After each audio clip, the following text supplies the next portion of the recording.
हे दोस्तों, welcome back on J knowledge. तो ये हमारे स्कूल के 7th क्लास के बच्चे हैं। तो इनको आज मैंने करवाया कि एक्सपेरिमेंट अमल अक्षार और लवन के चैप्टर पे। इनको मैंने घर से हल्दी लगा हुआ कागज़ लेके आने को कहा था और हमने किया सूचकों के बारे में यानी कि इंडिकेटर्स के बारे में एक्सपेरिमेंट। तो मैंने बच्चों को यहाँ पर एक हल्दी वाला कागज़ हमने लिया था, 1 कप में हमने लिया था चूने का पानी, दूसरे में हमने लिया था साबुन का घोल और तीसरे बाउल में हमने लिया था नींबू का रस। तो हम चेक करने वाले थे इन सब की प्रकृति की, ये अम्लीय है या क्षारीय, एसिड्स हैं या फिर बेस। तो हल्दी जो है वो एक सूचक है। मैंने बच्चों को सूचक के बारे में बताया, फिर मैंने लिटमस के बारे में बताया कि लिटमस पेपर भी क्या होता है, एक सूचक होता है।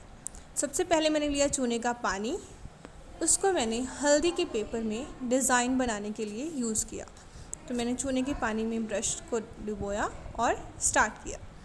जैसे ही चूने के पानी से मैंने डिज़ाइन बनाने स्टार्ट किए तो बच्चों ने देखा कि वो रेड कलर में चेंज हो गए सारे डिज़ाइन। तो ये रेड कलर किस वजह से आया? हल्दी एक ऐसा सूचक होता है जो अक्षार के लिए या फिर बेस के लिए यूज़ किया जाता है। बेस में हल्दी रेड कलर देता है। वहीं पर अगर हम इस पर नींबू का रस लगा कर देखें तो कोई भी कलर नहीं आता, सेम का सेम येलो कलर रहता है। इसका मतलब कि जो हल्दी है वो बेस के लिए या फिर अक्षार के लिए ही एक इंडिकेटर का काम करता है।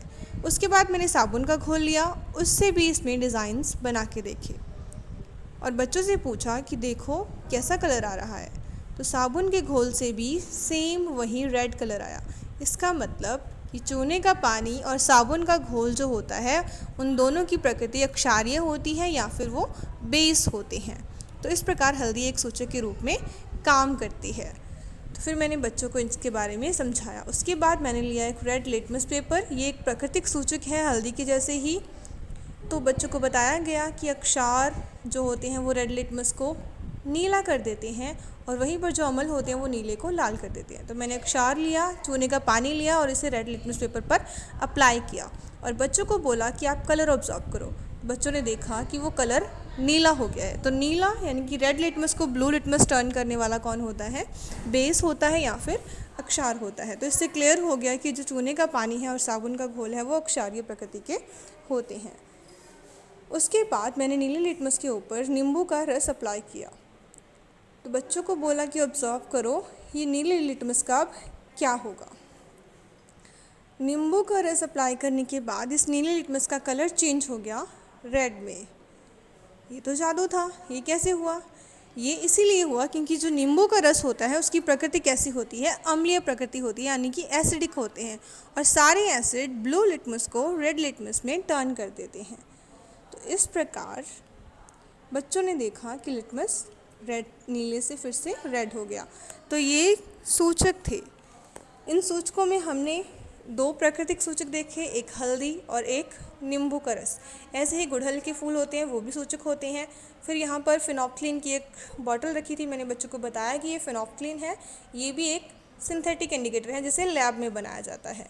इसमें भी कलर चेंज होता है। कलर चेंज से हम ऑब्जर्व करते हैं कि दिया गया सब्सटेंस कोई एसिड है या बेस, अम्लीय है या फिर अक्षारीय है। तो बच्चों ने इस एक्सपेरिमेंट को बहुत ध्यान से देखा और बहुत मज़े से किया।